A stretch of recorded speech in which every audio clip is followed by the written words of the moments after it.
Natchez, Mississippi. The sun hung low over the Blackwood plantation, like a copper coin dipped in blood, casting long shadows across the cotton fields where men worked until their hands bled and their backs broke. In the center of the main yard, a circle had been drawn in the dirt, a ring of violence where Master Thaddeus Blackwood entertained his guests with what he called sport. For years, he had chosen the weakest, the smallest, the most broken among his slaves to fight bare-knuckled against each other, while white men in fine suits drank whiskey and placed bets on suffering. But on this day, as the cicadas screamed their ancient song and the air thickened with the promise of storm, Thaddeus Blackwood made a choice that would turn his empire of cruelty into ash and legend. This was not merely entertainment, it was a ritual of domination, a theater where humanity was stripped and power was worshipped. Blackwood's fights were infamous across 3 counties, drawing plantation owners, politicians, and merchants who found pleasure in watching men destroy each other for survival. The weakest were always chosen because their desperation made the violence raw, unpredictable, tragic. Blackwood believed broken men put on the best show. Their fear was palpable, their reluctance delicious to those who fed on suffering. For 5 years, no slave had ever defied the ring. No one had ever struck back at the master. But among the 200 souls who toiled under Blackwood's whip, there was one man whose weakness was a mask, whose silence was not submission but strategy, whose eyes held a fire that had been waiting for oxygen. His name was Josiah, and he had been watching, learning, waiting for 3 years since the day Blackwood's overseers murdered his wife for the crime of singing too loudly in the field. Tonight, when Blackwood pointed at him and commanded him into the ring, Josiah did not lower his gaze as he had done 1,000 times before. Tonight, the master would learn that some men are not weak, they are patient. And if you've ever wondered what happens when patience transforms into vengeance, when silence becomes thunder, when the oppressed finally takes the chains meant to bind him and turns them into weapons, then stay with this story, because what unfolded in that blood-soaked ring beneath the Mississippi moon is a tale that will carve itself into your memory, like a name carved into stone. Josiah was 32 years old, though plantation life had carved decades into his face that did not belong there. He stood 5 feet and 9 inches tall, lean but not frail, his body a collection of scars that told stories his mouth would never speak. He had been born free in Maryland, the son of a blacksmith who taught him to read in secret and to work iron until it surrendered its shape. But freedom is a fragile thing in a nation built on stolen labor and justified cruelty. At 19, Josiah had been kidnapped while traveling to visit his sister in Virginia, dragged from a road in broad daylight, papers burned, identity erased, sold south into a nightmare that had no end. For 13 years he had worn the mask of obedience, had bent his back in the fields, had swallowed his rage like bitter medicine, had watched men hang from trees, and women violated in broad daylight, while the world continued as if their suffering was whether natural, inevitable, unworthy of intervention.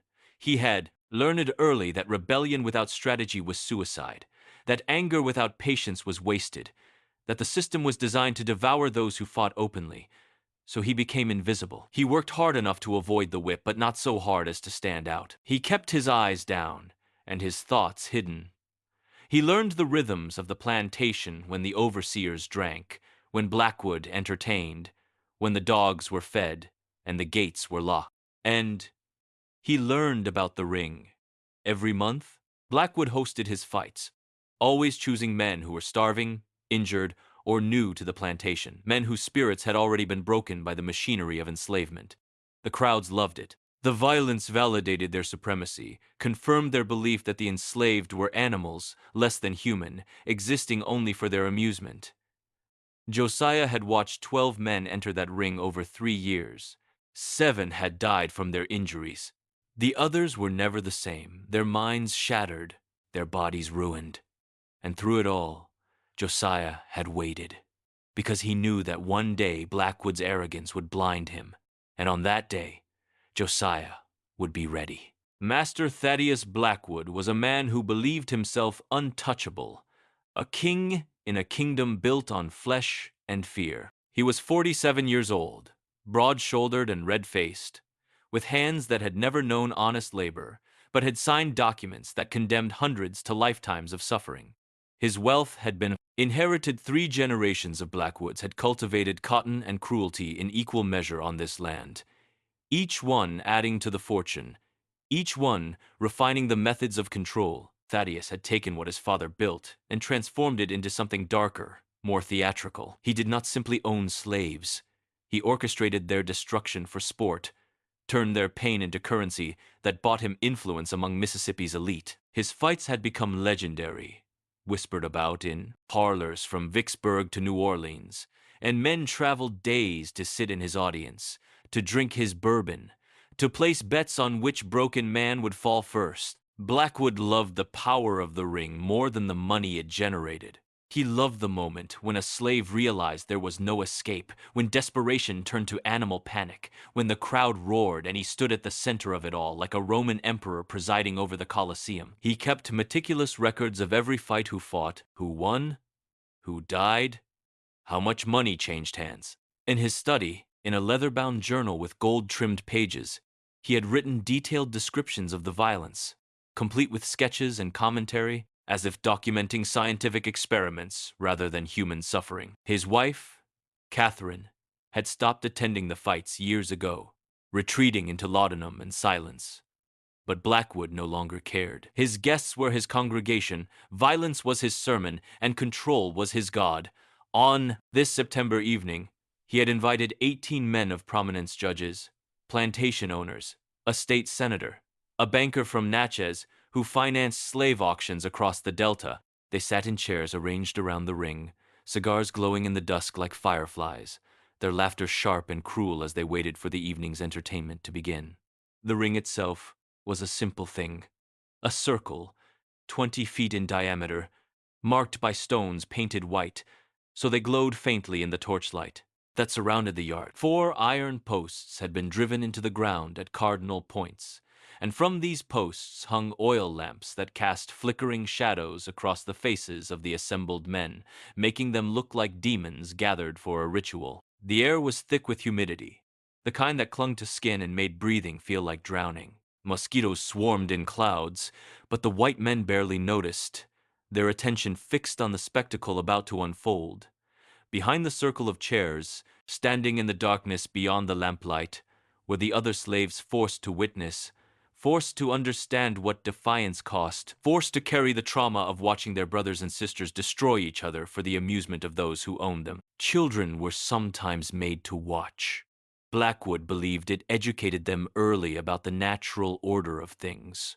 The main house loomed in the background, a white-columned monument to stolen prosperity, its windows glowing candlelight, its elegance built on a foundation of screams that had soaked into the soil. To the east, the cotton fields stretched toward the tree line, row after row of white bowls waiting to be picked, each one stained with blood and salt and tears that no amount of rain could wash away. To the west, the slave quarters stood in shadow-rough wooden structures with dirt floors and roofs that leaked when it rained, where families were separated at whim and children learned to cry silently so as not to draw attention. The overseer, a man named Cyrus Taft, stood near the ring with a whip coiled at his belt and a pistol tucked into his waistband. He was Blackwood's enforcer, a man who had lost whatever humanity he might have once possessed and replaced it with casual brutality. Taft enjoyed the fights almost as much as Blackwood did. He often volunteered to referee, to ensure the rules were followed, and the only rule was that a man could not leave the ring until Blackwood said so, regardless of injury, regardless of surrender, regardless of blood. Blackwood rose from his chair, whiskey glass in hand, and the crowd fell silent with the practiced reverence of men who understood theater. He walked slowly around the ring, his boots crunching on gravel, his eyes scanning the slaves who stood in forced attendance at the edge of darkness. This was his favorite moment, the selection. He liked to take his time, to let the anticipation build, to watch the fear ripple through the crowd of enslaved men and women as they wondered who would be chosen. He would sometimes point at a man, let his finger hover, then move on, savoring the relief that flooded the face of the spared and the renewed terror of those still waiting. Tonight, He was looking for something specific. His guests had grown accustomed to the usual fare, the weak, the injured, the newly broken. They wanted something different, something unexpected. Blackwood stopped in front of a young man named Samuel, barely 18, who had arrived at the plantation only 2 weeks prior, sold south from a farm in Tennessee after his previous owner died.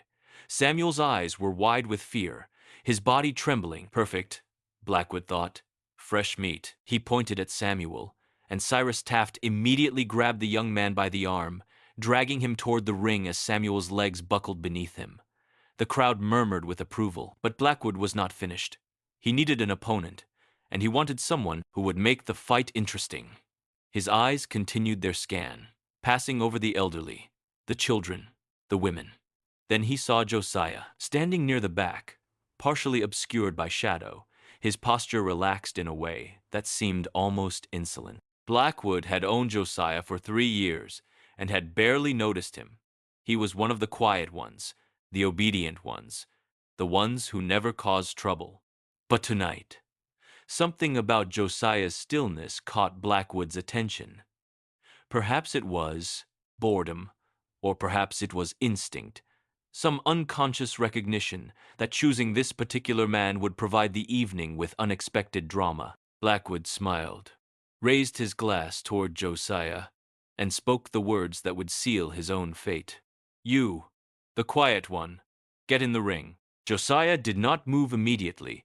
For 3 heartbeats, he stood perfectly still, his eyes locked on Blackwood's face, and in that moment, something passed between them, a current of recognition, a silent challenge that Blackwood mistook for fear. The other slaves shifted nervously, some whispering prayers under their breath, others closing their eyes because they could not bear to watch another brother broken in the ring.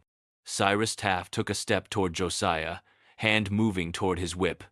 But Josiah raised a hand slowly, calmly, and began walking toward the ring of his own accord. His movements were measured, deliberate, the gait of a man who had already made his peace with whatever came next. The guests leaned forward in their chairs, intrigued by this unexpected composure. Most men dragged into the ring were weeping or begging by now, but Josiah's face remained expressionless, a mask carved from stone. He stepped over the white stones that marked the boundary and entered the circle, standing opposite Samuel, who was on his knees sobbing, his hands pressed together in prayer. Blackwood walked to the center of the ring, positioning himself between the two men like a priest presiding over a dark sacrament. He explained the rules in a voice loud enough for all to hear. Rules that were not rules at all, but permissions for violence. Fight until one man cannot stand. No leaving the ring. No mercy. The winner receives extra rations for a week. The loser receives whatever God grants him. The crowd laughed at this last part, because everyone understood that God had abandoned this place long ago, if he had ever been here at all. Blackwood returned to his chair, raised his hand, and then dropped it with theatrical flourish. The fight had begun. Samuel remained on his knees, paralyzed by terror, unable to comprehend that he was expected to attack another human being for the entertainment of monsters.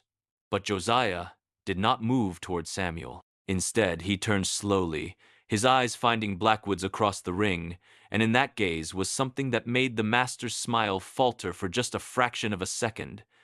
Something ancient and unforgiving, something that knew patience, and had been counting days. 3 years earlier, on a morning when the air smelled of jasmine and death, Josiah's wife had been killed in front of him. Her name was Miriam, and she had possessed a voice that could turn sorrow into something bearable, a voice that rose above the cotton fields like a bird escaping a cage. She sang while she worked spirituals, passed down from her grandmother, songs about rivers and promised lands and freedom that existed somewhere beyond the horizon of their suffering.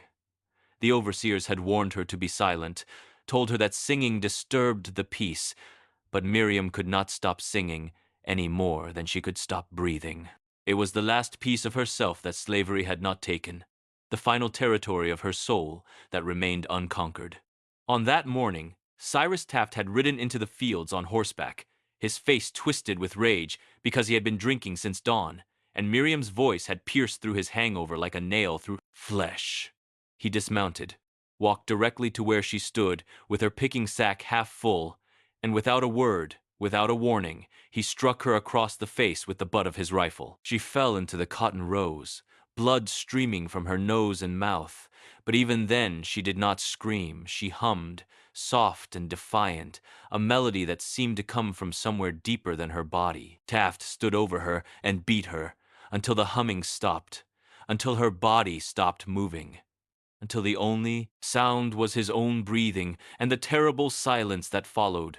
Josiah had been working 3 rows away. He had heard the first blow, had turned and seen everything, had taken 2 steps toward his dying wife before 4 other slaves grabbed him and held him back, whispering desperately that he would be killed too, that his death would not bring her back, that he had to live, had to survive. They held him while he screamed, held him while Taft walked away, wiping blood from his hands, held him until his voice gave out and his body went limp with a grief so profound it rewrote the architecture of his soul. They buried Miriam that same evening in the slave cemetery beyond the tree line, a plot of unmarked graves where the soil was soft from decades of bodies returned to earth before their time. Josiah dug the grave himself, refusing help, working through the night with a shovel that felt like an extension of his grief. He did not cry. He did not speak. He lowered her body, wrapped in burlap into the ground, and covered her with dirt, patting it down with his hands until his palms bled. When he finally stood, when the sun began to rise over the cotton fields, painting the sky the color of a fresh bruise, something fundamental had shifted inside him. The man who had been kidnapped at 19, who had clung to hope that somehow justice would prevail, who had believed that if he survived long enough he might see freedom, that man died with Miriam. What emerged from that gravesite was something different, something forged in the crucible of unbearable loss. Josiah understood with absolute clarity that there would be no rescue, no salvation, no divine intervention.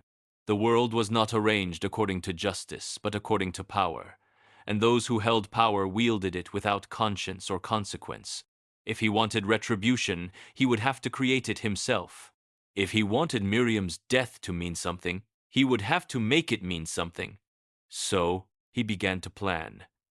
Not with haste, not with reckless rage, but with the methodical precision his blacksmith father had taught him when working iron. He studied Blackwood's routines, memorized the patrol patterns of the overseers, learned which slaves could be trusted and which were broken beyond repair.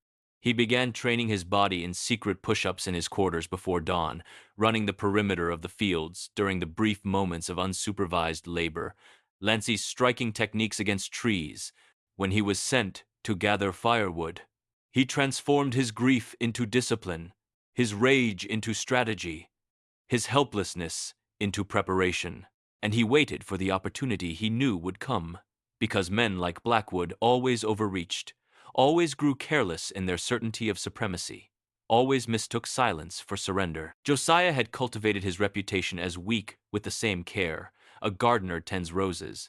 He made himself invisible through strategic mediocrity, working just hard, enough to avoid punishment, but never so efficiently as to be noticed, speaking only when spoken to and then in the soft, deferential tones that white men expected from those they considered property. He developed a slight hunch in his posture, a shuffling gait that suggested exhaustion and defeat, even though his body had grown stronger with each passing month of secret training. When overseers barked orders, he flinched convincingly. When Blackwood passed by during inspections, Josiah kept his eyes fixed on the ground with such commitment that the master came to think of him as one of the more thoroughly broken specimens on the plantation.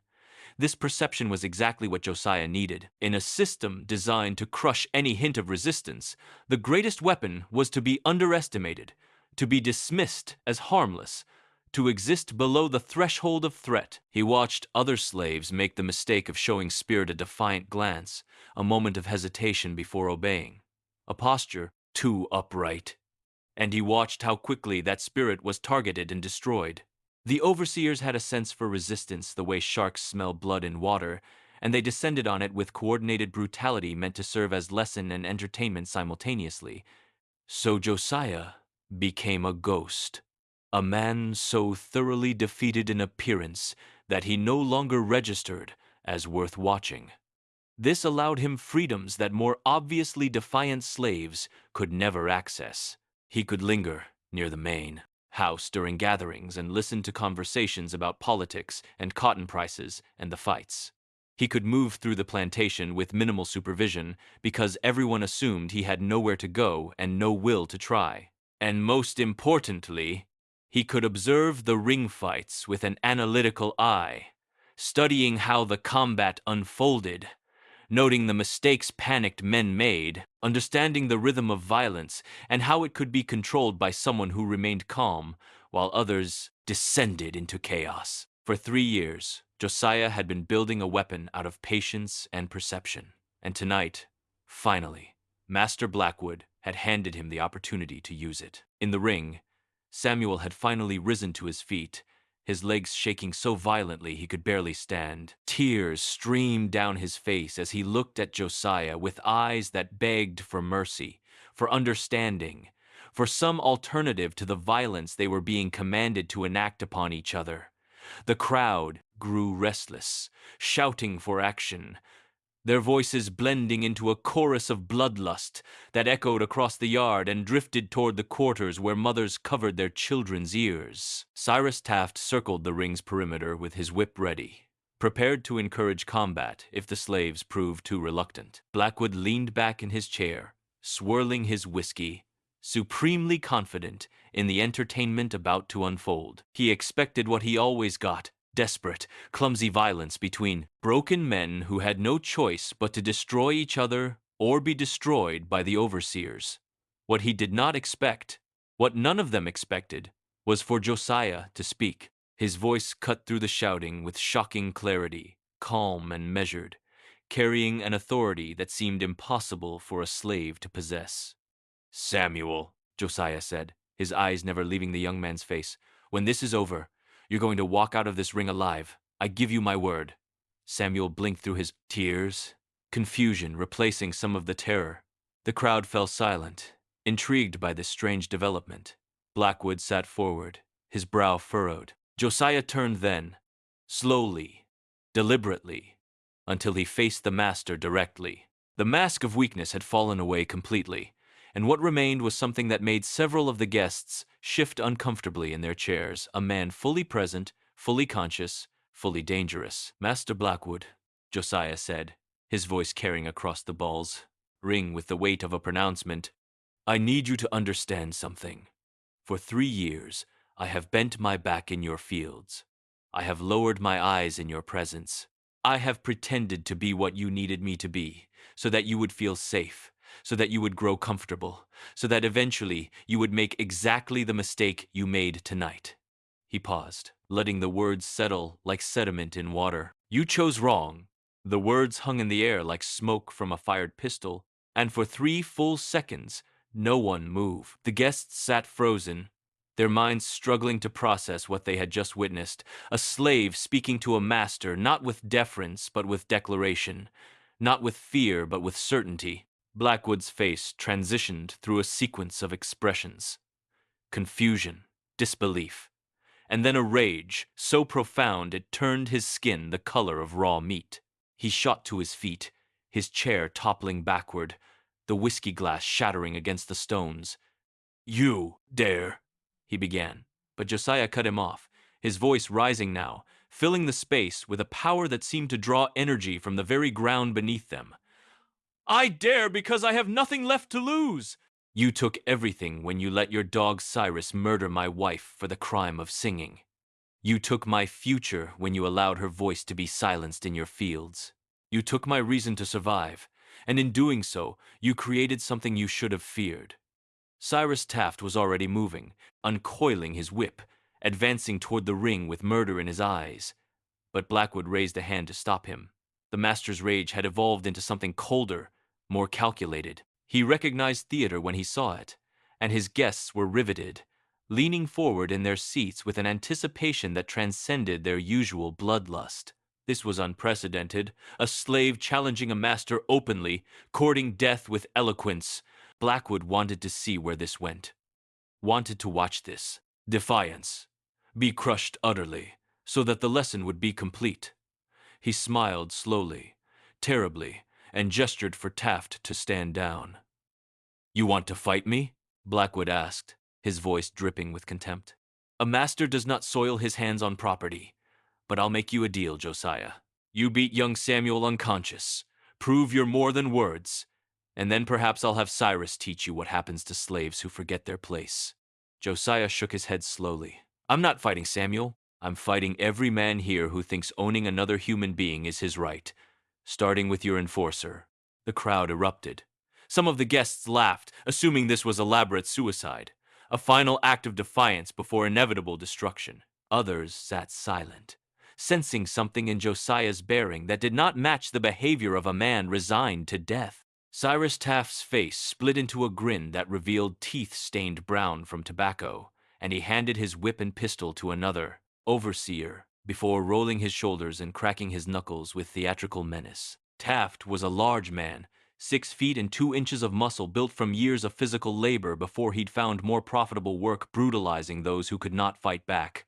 He had killed 3 slaves in previous fights, had hospitalized dozens more, and wore his reputation for violence like a medal of honor. The idea of fighting an opponent who actually wanted to face him, who had challenged him publicly, ignited something primal in his chest. A hunger for domination that went beyond duty into the realm of pleasure. Blackwood considered the proposal for a long moment, his mind calculating the angles. If Taft destroyed Josiah quickly, it would reinforce the natural order, demonstrate the futility of resistance, provide a cautionary tale that would echo through the slave quarters for years.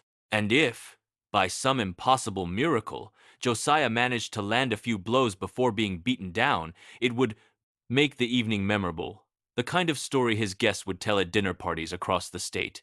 Either way, Blackwood won. He nodded slowly, magnanimously, as if granting a favor. Very well. Samuel, step out of the ring. Cyrus, since our quiet friend here has found his voice and wants to test himself against a real man, let's indulge him. Beat him unconscious, but don't kill him. I want him alive to face proper punishment afterwards. Taft stepped over the white stones into the ring, and the crowd roared its approval. Bets were shouted across the circle, odds heavily favoring Taft, with several men wagering on how many seconds Josiah would remain standing. Samuel stumbled out of the ring, relief and horror warring on his face as he retreated into the darkness with the other slaves. The lamps flickered, the cicadas fell silent, and Josiah centered himself, his breathing slow and deliberate, his eyes fixed on the man who had murdered his wife.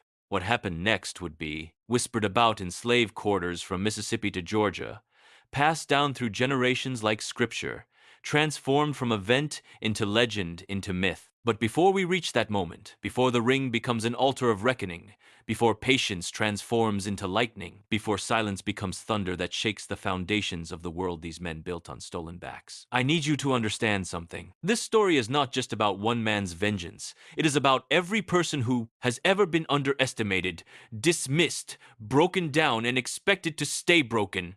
It is about the moment when the oppressed stops asking for mercy and starts demanding justice. If this story has grabbed hold of something in your chest, if you feel the weight of what is about to unfold, then stay with me. Subscribe to witness how legends are born from tragedy. Comment below if you have ever felt underestimated. If you have ever been the person someone chose wrong. Because Josiah's fight is about to begin, and nothing will ever be the same. Cyrus Taft charged like a bull, his confidence absolute, his strategy simple overwhelm with size and speed, crush resistance before it could take root. He had done this 100 times, had broken men with the first blow, and he expected nothing different now. His right fist swung in a wide, brutal arc aimed at Josiah's head, a punch designed to shatter bone and end the fight before it truly began. But Josiah was not there when the fist arrived. He had shifted his weight with the practiced efficiency of someone who had spent 3 years visualizing this exact moment, slipping inside Taft's guard with a fluidity that seemed almost casual. What happened next occurred in the space between heartbeats. Josiah's left hand shot upward, fingers rigid, striking Taft's throat with surgical precision, not hard enough to crush the windpipe, but enough to disrupt breathing, to send the body into momentary panic. Taft's eyes widened. His charge halted, and in that fraction of a second when his brain was trying to process the unexpected pain, Josiah pivoted and drove his right elbow into Taft's kidney with devastating force. The overseer gasped, stumbled forward, and Josiah was already moving, his knee rising to meet Taft's descending face with a crack that echoed across the yard like a gunshot. Blood exploded from Taft's nose, painting the dirt in dark spatters, and the big man crashed to the ground on his hands and knees, shocked, hurt, confused about how the world had inverted so quickly. The crowd sat in stunned silence. This was not how it was supposed to go. Slaves did not move like that. Trained, controlled, efficient. Slaves did not strike with technique. Slaves fought like animals, all panic and desperation, not like warriors who had studied violence and mastered it. Blackwood stood frozen, his mouth slightly open, his mind refusing to accept the evidence of his eyes. Josiah stood over Taft, his breathing still calm, his posture relaxed, and when he spoke his voice carried no triumph, only the cold certainty of a man executing a plan that had been set in motion long ago. "Get up, Cyrus! We're not finished, not even close." Taft rose slowly, blood streaming from his ruined nose, rage replacing shock in his eyes. He had been embarrassed in front of the masters, humiliated by property, and the only response his mind could generate was escalation. He came at Josiah again, more cautious this time, but no less violent, throwing combinations meant to corner and overwhelm. But Josiah had spent 3 years studying Taft's patterns, how he favored his right side, how he dropped his left hand when throwing power punches, how his footwork became predictable when angry. Every weakness Josiah had cataloged was now being exploited with methodical precision. He slipped punches by inches, redirected Taft's momentum, struck at vulnerable points, floating ribs, solar plexus, the inside of the thigh, where nerves clustered close to the surface. Each strike was economical, purposeful, designed not for display but for cumulative damage. Taft was bigger and stronger, but Josiah was fighting with 3 years of compressed grief converted into technique, with the clarity that comes from having already lost everything, with the freedom of a man who has made peace with death and therefore cannot be intimidated by its threat. The fight took on a rhythm, Taft's aggression meeting Josiah's precision, power colliding with patience. Minutes passed, though they felt like hours to those watching. Taft's breathing grew labored, his movements slower, his punches wider and easier to avoid. Blood ran into his eyes from a cut above his brow where Josiah's fist had opened the skin. His ribs screamed with each breath from the body, shots that had landed with metronomic consistency. And still, Josiah remained untouched, unmarked, his face a mask of concentration that revealed nothing of the storm raging beneath. The crowd had gone from shocked to uncertain to something approaching fear. They were witnessing an inversion of the natural order, a collapse of the hierarchy they had built their entire world upon. If a slave could do this, could face down their enforcer, could fight with skill and intelligence, could refuse to be broken, then what did that mean about everything they believed? Blackwood finally found his voice, shouting for the other overseers to intervene, but Josiah's words stopped them cold. "Anyone who enters this ring dies tonight." Josiah's voice cut through Blackwood's command like a blade through silk, and the certainty in his tone froze the overseers mid-step. He had not taken his eyes off Taft, had not broken his fighting stance, but the authority in his words carried the weight of prophecy. "I have spent 3 years preparing for this moment. 3 years learning how to kill with my hands, how to move, where to strike so that a man stops breathing. You think this is about winning a fight?" He circled Taft, who stood swaying now, blood dripping from his chin, his breathing ragged and wet. "This is about justice for Miriam. This is about every man, woman, and child you have brutalized and called it order. This is about showing you that we are not animals, we are human beings you have tortured into silence, and that silence was never acceptance." Taft lunged one final time, a desperate wild swing born of humiliation and fading strength, and Josiah ended it. He stepped inside the punch, trapped Taft's arm, and delivered a short, devastating strike to the temple, the kind of blow his blacksmith father had warned him about, the kind that rattled the brain inside the skull and shut the body down like a candle being snuffed. Taft's legs went liquid beneath him, and he collapsed face first into the dirt, unconscious before he hit the ground. The sound of his body striking earth was the loudest thing in the suddenly silent night. Josiah stood over the fallen overseer, his chest rising and falling with controlled breaths, and then he turned to face Blackwood and the assembled guests. His eyes swept across their faces, these men who had grown wealthy on suffering, who had justified cruelty with scripture and law, who had convinced themselves that their superiority was natural and ordained. "Your enforcer is finished," Josiah said quietly. "Your illusion of power is broken, and now you have a choice. You can send more men into this ring to die, or you can let me walk out of here with Samuel and anyone else who wants to leave. Either way, I'm not your slave anymore." Blackwood's face had gone from red to white, a corpse-like pallor that spoke of a mind collapsing under the weight of the impossible. His world was built on certainty, the certainty of his superiority, the certainty of control, the certainty that slaves were property without will or agency. Watching that certainty shatter in real time broke something fundamental in his psychology. He reached for the pistol at his belt, his hand shaking, his eyes wild with the kind of rage that comes from fear. But before he could raise the weapon, three things happened simultaneously. First, Samuel and a dozen other slaves surged forward from the darkness, forming a protective wall around the ring, their bodies positioned between Josiah and the armed white men, their faces transformed from masks of submission into expressions of fierce determination. Second, several of the guests began backing away from their chairs, their appetite for violence evaporating the moment it turned toward them, their courage revealed as theater that required the certainty of safety. And third, flames erupted from the cotton barn to the east, a structure that housed this season's harvest, tens of thousands of dollars in picked cotton waiting to be sold. The fire illuminated the night in hellish orange, and in its light, more slaves emerged from the quarters, not attacking, not rioting, but standing, watching, bearing witness to the moment their world shifted on its axis. Josiah had not planned the fire that had been the work of others who had been waiting for a signal, for proof that resistance was possible, for one man to stand and remind them of their humanity. The fire was their answer, their declaration, their participation in the revolution that Josiah had ignited in the ring.